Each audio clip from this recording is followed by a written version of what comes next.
going on, guys? Welcome back. We are once again reporting from the aftermath of a Hustler Casino live session. A lot of weird hands just went down. It's around 10 p.m. We played like 5 or 6 hours. And like I said, there was just a lot of strange ones tonight. So I think you guys are going to enjoy these pots. By the way, peep the Deer Delta hoodie. If you guys don't know this yet, I'm in a rock band, and it's thanks to all of you actually that I'm able to pursue a passion project like that on the side. If poker hadn't gone well, I just wouldn't have the liberty to do that. So I want to say thank you to everyone who supports the channel for letting me live my dream pretty much. And on that note, I wanted to give back a little bit and also sort of kickstart the band. What I'm gonna do is anyone who follows the Dear Delta Instagram, here's the Instagram handle. I'll include the link down below. Anyone who follows that page, I'm gonna give away $500 to one lucky winner. I'm probably gonna do that in like a week or two. I'll pick a random follower. I've thought of different ideas in terms of like, you know, saying thank you and trying to give some back to the community. $500, I feel like no one's gonna be too upset with that, right? So if you guys are interested, go ahead and follow us, and then stay tuned to upcoming music. We're dropping a single on December 6th called Breathe. Looks like this. I'm super hyped about this one. We worked pretty hard on production. One of my best friends wrote the song, and I just think it's great. Anyway, that's enough shameless self-promotion. Let's move on to today's session. Like I said, chips were flying, things got weird. So without any further ado, let's jump into some hands, and I'll check in with you guys right after.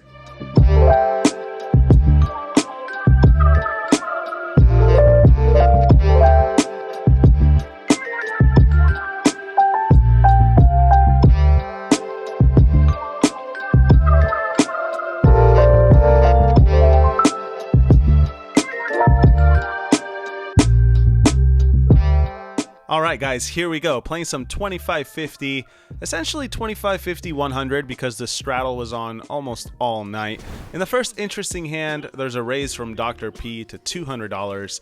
L calls in late position, and then PP on the button puts in a raise to $1,000. I am next to act in the small blind. I've got 6-5 suited. A playable hand most of the time, but when there's a raise, a call, and then a re-raise, this hand becomes a little bit more dicey. Most of the time should probably fold, but occasionally sprinkling in some aggression I think is okay. I go for it this time. I make it $2,500 to go. Gets back to Dr. P, who originally raised. He makes the call, L folds, and then PP folds on the button. Not exactly what I was anticipating, but that's alright. We're going heads up to a flop of Ace 10-3 with one club. Now, of course, there's not much going on for me. We have some small chances of making a backdoor straight or a backdoor flush, but that aside, we just missed this board. However, I did put in the last raise pre-flop, which means I could have some strong hands like ace-king, ace-queen, some sets, even top 2 once in a while. For that reason, I think a small bet is in order. It's going to be tough for him to play all pocket pairs against this bet, so I throw in a bet of $1,700. Dr. P's got pocket jacks, and already it's probably a weird spot for him. Maybe call once and then fold a turn is what's on his mind. But nope, instead, Dr. P elects to raise his jacks on the ace-high board. Not sure if this is a bluff or maybe he just thinks I'm full of it, so he's trying to get me out of there. Either way, it's going to work because I've got 6-high. So I let this one go, and we lose some money here with our suited connector. In the next hand, Brittany has just arrived, as you guys can see here. She's getting situated on my direct left. She gets dealt in and looks down at pocket kings in her first hand tonight.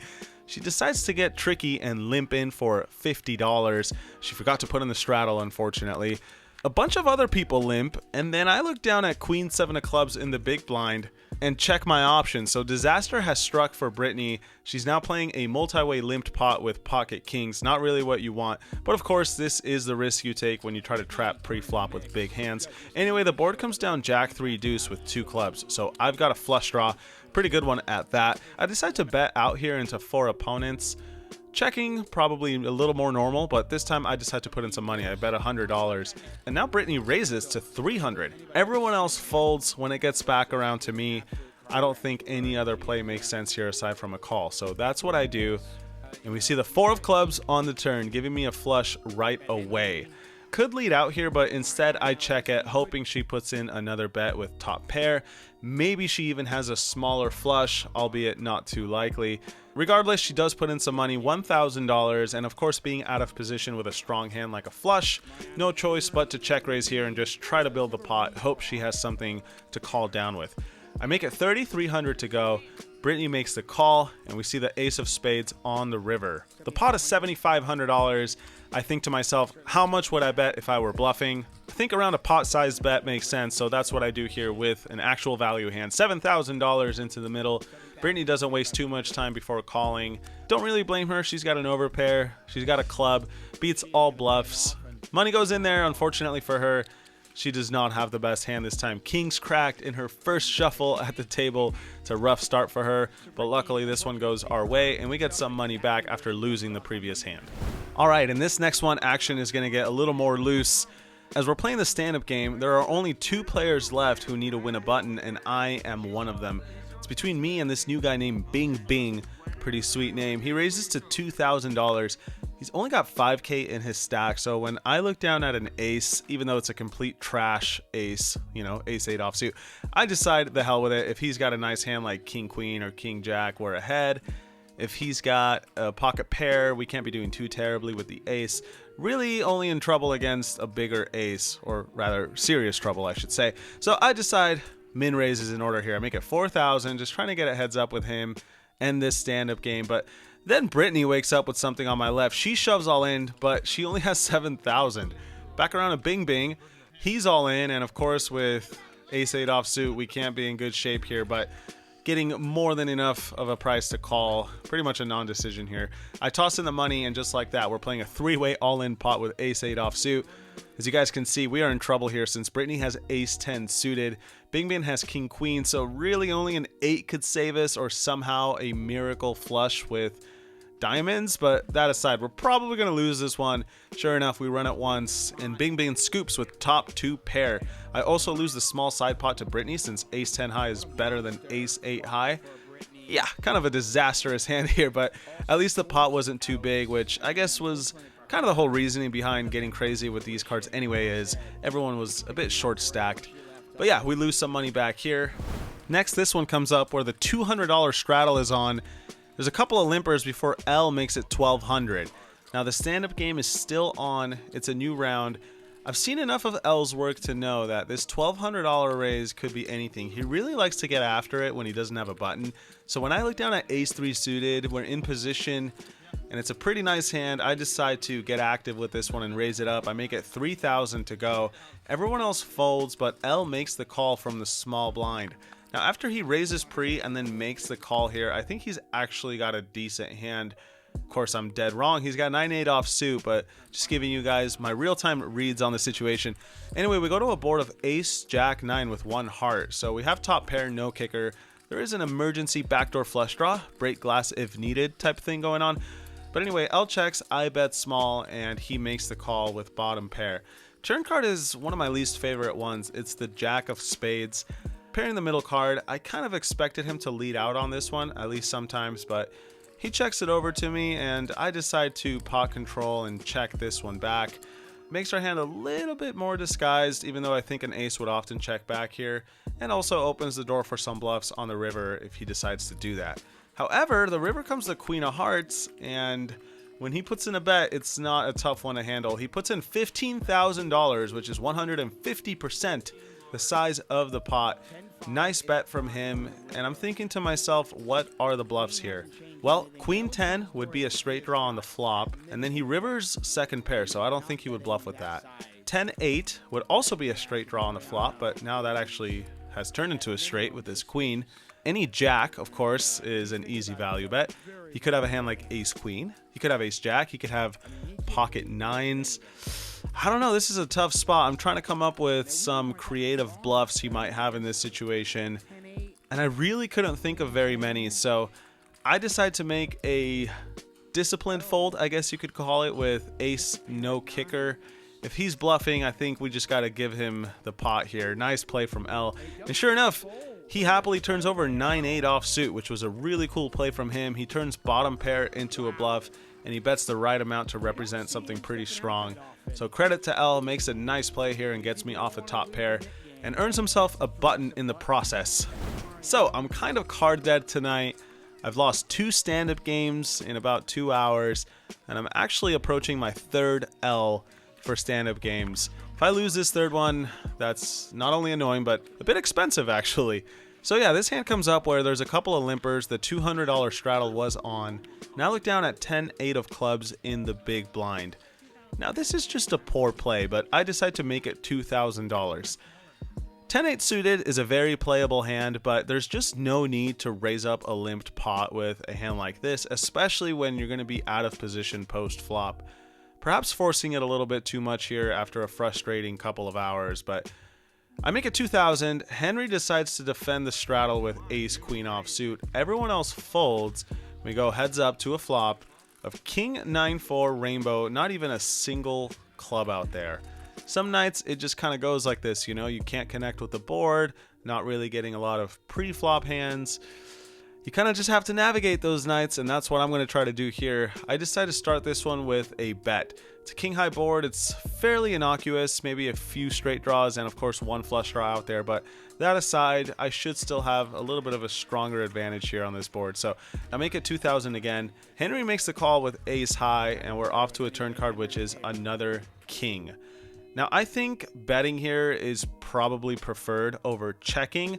A small bet would be fine. I mean, this turn card is still better for me than him. He shouldn't have too many kings. I should have a few more of those, etc. But we're also out of position, and I don't know. Henry is super sticky. Like, the guy just does not fold as often as most people, I think, should. Sometimes for the best, sometimes for the worst. But anyway, for that reason, I decide to check it. Not sure I love it. Henry checks it back, and we go to the river, which is the jack of clubs. So now we're stuck here with 10 high and nothing but a dream. Question is, what do we want to do? Pot is $8,500, and I think a bluff here is actually okay. There are some hands that would play this way that are still value. Hands like maybe aces, pocket queens, of course pocket jacks are in there. Even hands like ace jack or queen jack suited, jack 10 suited perhaps. All these sorts of hands could end up playing the same way and go for a value bet on the river. So with those thoughts in mind, I decide to use this hand as a bluff candidate. The question is how big to bet. Well, pot sized, once again, is the best option in my opinion. So that's what I do here. I throw in $8,000, just trying to sell the story that I'm going for some value on this river. Henry thinks about it for quite some time with ace high, which I think kind of proves my point I just mentioned about him really hating to fold, especially against me. He does not want to get bluffed. But after a few minutes, he does decide to let this one go. Man, it's like pulling teeth with this guy trying to get a bluff through, but luckily it does work this time.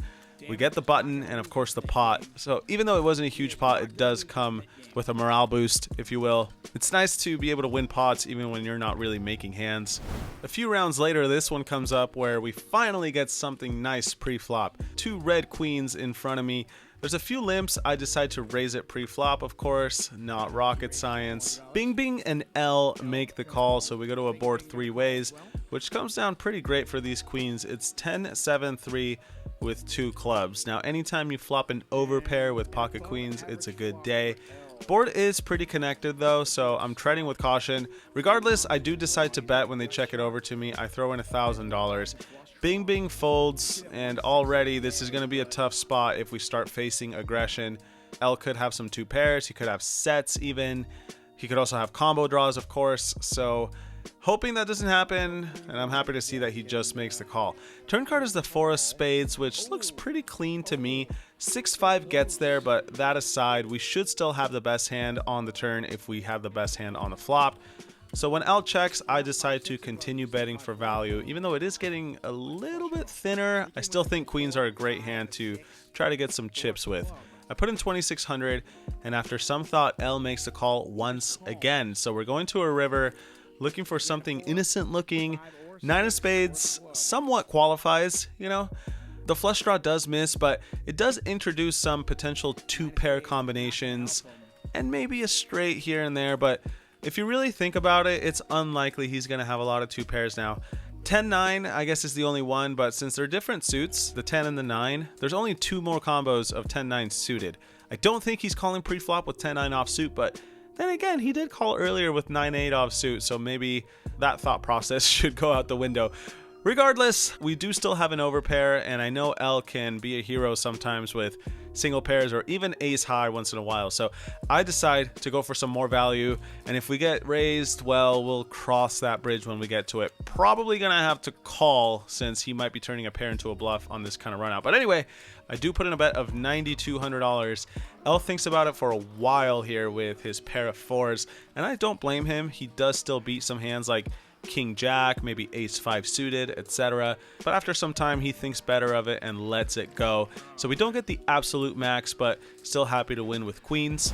Shortly after that, this stupid hand comes up where, well, they missed the pre-flop action in the graphics, but all you guys need to know is that Brittany opened up the action pre-flop. She got a bunch of callers, and she didn't seem too strong. The callers didn't seem too strong, so I decided to squeeze with 10-7 offsuit. Not recommended at all. But that said, Brittany is one of the players in the game who is not really trying to win super hard. She's mostly here for fun, just splashing around. So whenever there are players like that, I like to try to reciprocate that energy and just have a good time, you know, within reason. This is a little excessive though. 10-7 offsuit, it's just unnecessary. Brittany does jam all in for her short stack. I guess I should have mentioned that key point. If she was deep, I would never do this, but she had around $8,000, and I figured, hey, we can't be in the worst shape ever unless she has an overpair. And of course, there's always some fold equity, right? Which would be cool. But instead, it's worst case. She has pocket 7s, everyone else folds, and we're all in pre-flop with 10-7 offsuit. So only a 10 or a straight is going to bail me out of this one. We run it once, and neither of those things happen. So we end up losing this $17,000 pot going the wrong way.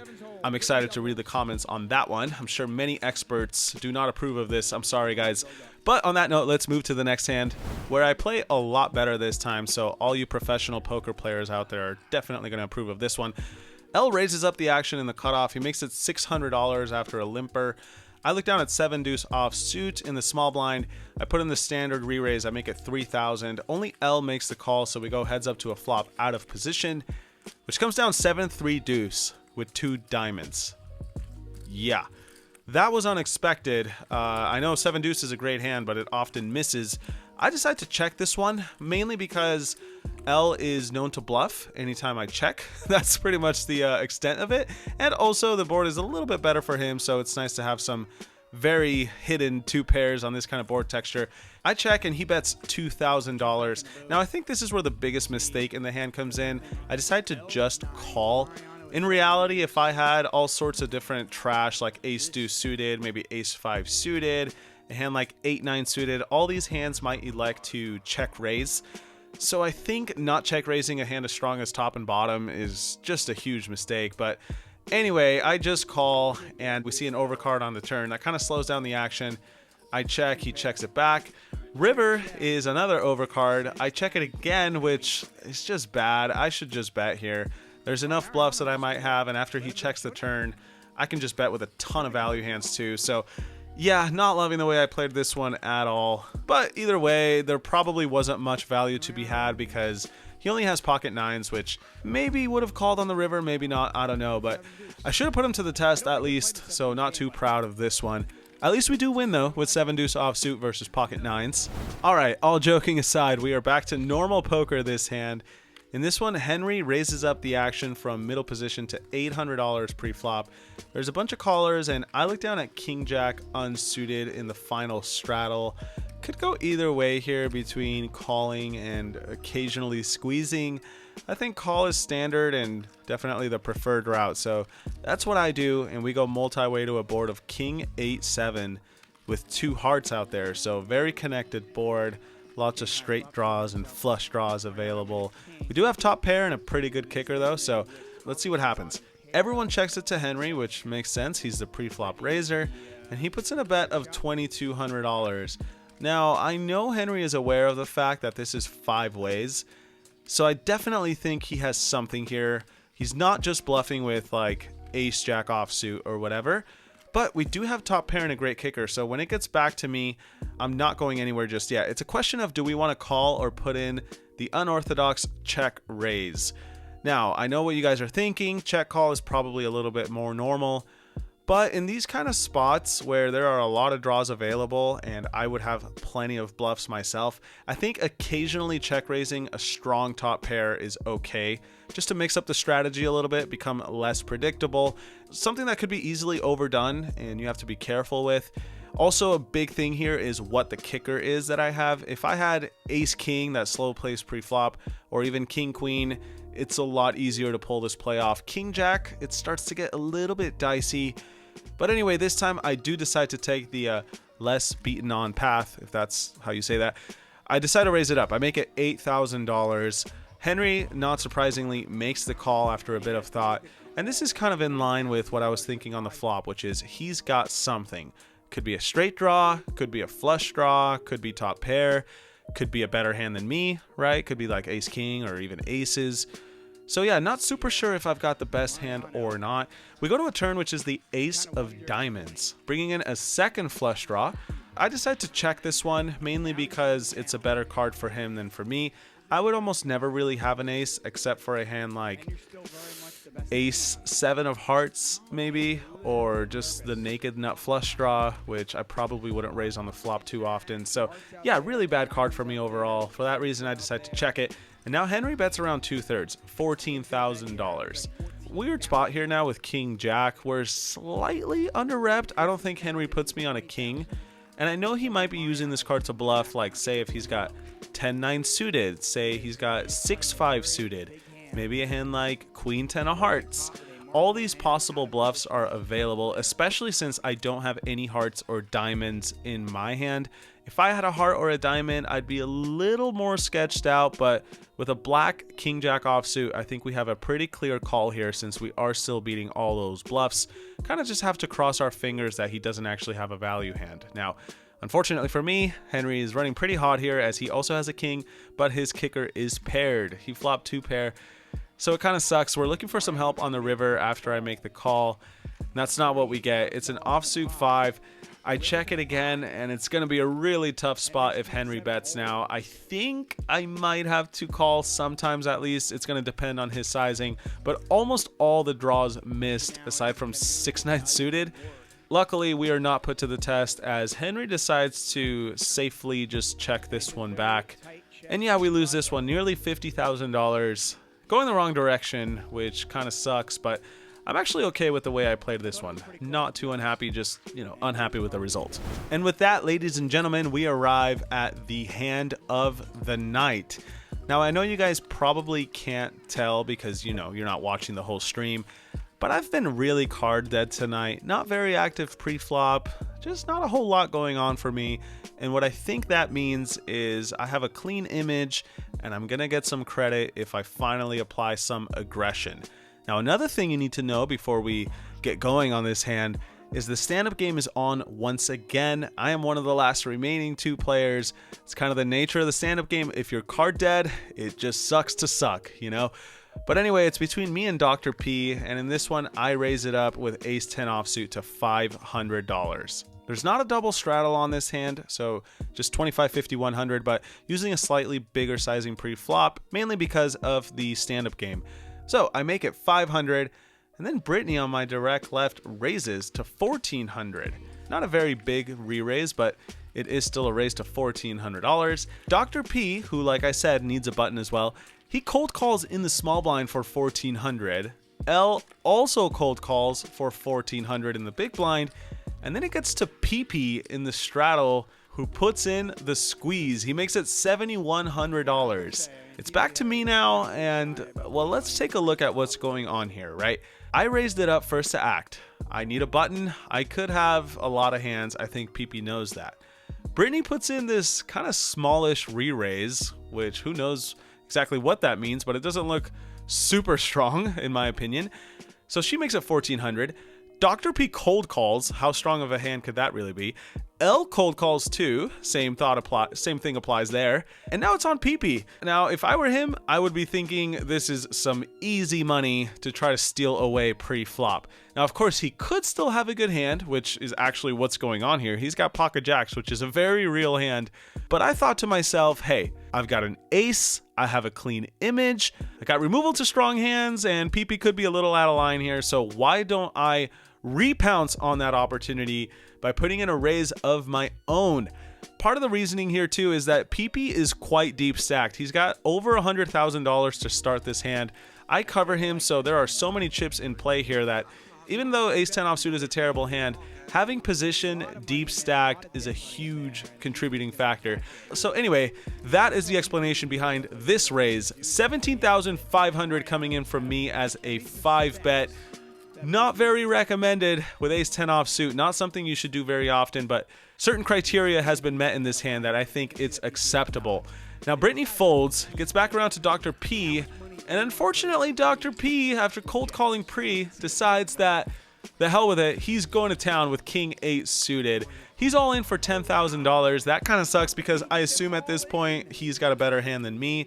Turns out that's not the case, but just what I thought in the moment. Back around to PP now, and of course I am dreading another raise from him because I'm just gonna have to fold, and then yeah, I mean, there goes $17,000. Fingers crossed that Dr. P doesn't win the all-in and I don't lose the stand-up game to boot. However, PP does not put in a raise. He gives it some thought and then calls the 17,500. I think at this point it's clear he's got a real hand. So here we go, 3 ways to a flop, but one player is already all in for 10K. So there's 30K in the main and around 15,000 on the side between me and PP. This might be the longest pre-flop explanation we've ever gotten on this channel, but here we go. It's all important, all right? I'm not trying to waste you guys' time. Off to a flop, which comes down 7-5-3 with 2 clubs. PP checks to me, and you know, the usual thought process of bluffing into a side pot doesn't make sense. That thought process doesn't really apply here because it's not a dry side pot. There's $15,000 that I could win if PP folds, say, a better ace, or even a hand like pocket sixes, for example, or whatever. Not that that hand would necessarily fold almost ever, but you guys get my point. So PP checks, and I decide to bluff at it. I put in $13,000. Not a big bet relative to the entire pot size, but pretty big compared to the dry side pot. Weird hand. I told you guys this was a weird night, right? Anyway, PP makes the call with pocket jacks, which is completely understandable. We go to a turn, which is the 6 of clubs. I take another look at my cards. I know I have a club. I can't remember which one. Unfortunately, it's the 10 of clubs. Obviously, would have preferred to have the ace of clubs. But regardless, we do have a club, and the flush has now arrived. Of course, it is a one-liner to a 4, which is pretty irrelevant in a 5-bet pot. I mean, I guess I could have a hand like ace-4 suited once in a blue moon, but aside from that, it's not really much of a thing. So most of the time, it's still just going to be an overpair from PP, like 10s or jacks, maybe queens once in a while. And, you know, I'm what you call uncapped, where I could have aces, I could have kings, I could have the nut flush once in a while. And that's all I'm thinking to myself as I'm looking at this dry side pot between me and PP. At this point, I'm not really concerned with the main anymore because that's 30K. The side pot is now bigger than that. It's 43,000, right? So I would love to be able to win that. PP checks, and I decide I'm going to try my best to do exactly that. How much would I bet if I had aces? How much would I bet if I had kings or a flush? That's what I'm thinking to myself as I look at PP stack. I decide 25,000 is the magic number. I make the bet, and PP, much to my horror, makes the call again. This is brutal. The pot is now $123,000, and I've got ace high. Now, of course, I am praying for a miracle ace on the river. Maybe a club might help me out, although it's hard to know if a 10 high flush would be any good. But that's not what we get. It's the 7 of spades. A disastrous situation now for me. We've got ace high, which is certainly no good at this point, and PP has $51,000 remaining. What to do? He checks it again. Do we give up or do we go for gusto? And guys, I think it just comes down to this. If you have value hands, you gotta have some bluffs. And that's just what's going on here. I could have aces. I could have kings. I could have a flush. I could even have a straight once in a while, like I said. And because all those hands would shove this river for value, as much as it sucks to do it, you gotta put in the bluffs sometimes. You gotta have some balance to your game, especially when you play on the internet all the time like I do, and especially when you play against the same players. PP does play here once in a while, and a lot of other guys here at the table play with me on a regular basis. So if nothing else, to defend my strategy and defend my honor, I decide to go for it here. This is what I would do with a value hand, so I'm willing to go with it. Live by the sword, die by the sword. I am all in for $51,000. We don't get snap called, which is all I was hoping for. And now we enter the waiting game. 5 minutes worth of it, I should add. PP goes into the tank forever, and I do not blame him. This is just such a disgusting spot for him. He's got jacks without a club, and he knows that he's losing to a lot of value hands. Pretty much any overpair, and the occasional stupid flush or 7 or a 4 that I might have. Yeah, PP, I mean, this sucks, man. This is just a brutal spot. But I'm happy to say that luckily, after a while, PP folds. That's right, he makes the disciplined fold with jacks. I let Dr. P know he's probably got me beat for the main pot, but Dr. P's like, no, man, I got king high.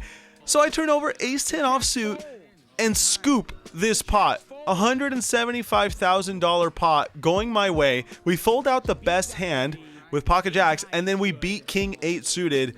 I mean, what the hell just happened? This hand was probably the craziest hand that I've played this year, if not one of them. And yeah, I mean, this one's going into like the trophy case at home. You know, it's one of my favorite hands that I've played, not one that I'm gonna forget anytime soon. All the stars aligned, and just like that, we win a bunch of money. We're up on the day, and it was a hell of an adrenaline rush. Luckily, he ended up folding, so we avoid disaster. Anyway, guys, that just leaves us with a couple of hands for tonight. Nothing like what you just witnessed, but these are still pretty cool, I think. L raises to 400 in this next one. PP puts in the re-raise to 1400, and I am next to act on the button with Jack 10 suited. A good candidate to occasionally put in the 4-bet with. Not every time, as you guys often hear me say. And also, side note, there's many times where I fold hands like these, okay? I see the comments down there. Oh, Mariano says it's a low frequency thing, but he does it all the time. Obviously, that's not what's going on. I'm just not going to show you every time I fold, right? What's the point of that? Anyway, I do decide to go for it this time. I make it 4,000 to go. L folds, PP makes the call.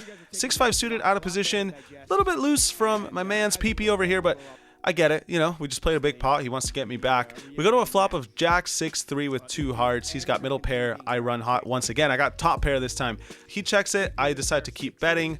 He makes the call, and we see the ace of hearts on the turn, bringing in an overcard and the flush. Kind of an action killer, even though I don't expect him to have an ace super often. Not really sure if we can get value from worse again, so I decide to check this one back. And then the river comes the 10 of spades. PP checks again, and I feel like he's either trapping me with a flush or he's just got an under pair to the jack. No point betting against either of those types of hands, so even though I have 2 pair, I decide to just check this one back. Don't really want to deal with like some huge check raise. And it turns out that, yeah, there was not much value to be had since PP just has a pair of 6s, so we win this one. Similar hand develops a little while later where PP raises up the action to 300. I re-raise on the button with king 9 suited. Once again, playable hand in position. I make it 1,000 to go. PP makes the call, and we go to a board of queen 5-5. 1 spade out there, pretty dry board. I'm still going to have the advantage. PP checks, and I bet around a third. $700. Would do this with essentially all my hands. PP makes the call, and we see another 5 on the turn. Interesting turn card here, as of course any pair is now a full house. But I still think it's a better card for me than for him. I could still have all the overpairs. I could have a bunch of queens. I could have pocket queens. I could even have ace 5 suited once in a while. PP's not going to have a 5 too often. So when he checks, I decide to continue applying the pressure. Similar concept to what I've talked about many times, which is just trying to balance out the bluffs with good hands, you know? This looks like a good bluff candidate to me. The question is, how big would we want to bet?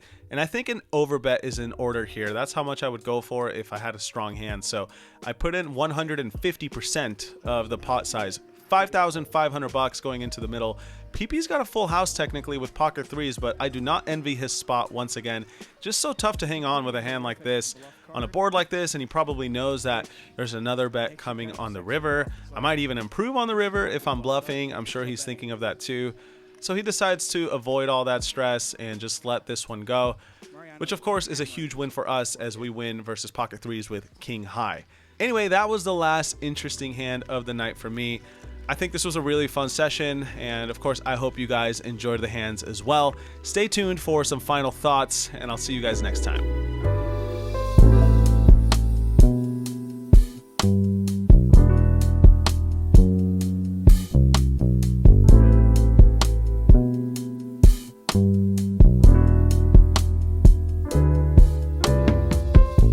All right, so yeah, as you guys saw, that was quite a session for me. Started off okay, making that flush against Brittany, but it was all downhill after that. Running bad, playing bad, giving a little bit too much action. I think giving action is okay, but there's a limit, and I was kind of over that limit tonight. But then things turned back again in the right direction, started to run a little better, and of course was able to pull off that giant bluff with ace-10 offsuit.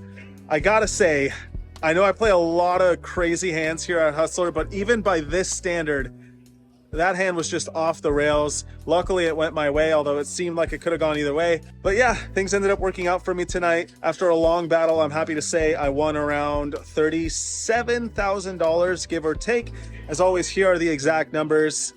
And I know I was supposed to go to Austin, but I actually canceled that trip last week because I got sick. So instead, the next upcoming trip is Vegas. I'm going to be there this Sunday. Actually, by the time you guys see this, I'll already be in Vegas. I'm playing in Boston Jimmy's game at the Wynn. If you guys don't know who Boston Jimmy is, don't worry about it. Great guy, and you'll see all about his game in the next video. It's a big game at the Wynn. And before I sign off, a friendly reminder that if you follow us on Instagram, Dear Delta Band, you guys are eligible to win $500. If you don't win that, I'm also going to be doing some more giveaways when we come out with music or this upcoming merch launch that we have. This thing is just way too cool. It's embroidered. It says Dear Delta on the back. You guys will see. But yeah, that's enough talking. I'm exhausted. It was a long night. I'm going to get to bed. As always, thank you guys for the support. Thanks for watching. And until next time, good luck at your local tables. Peace.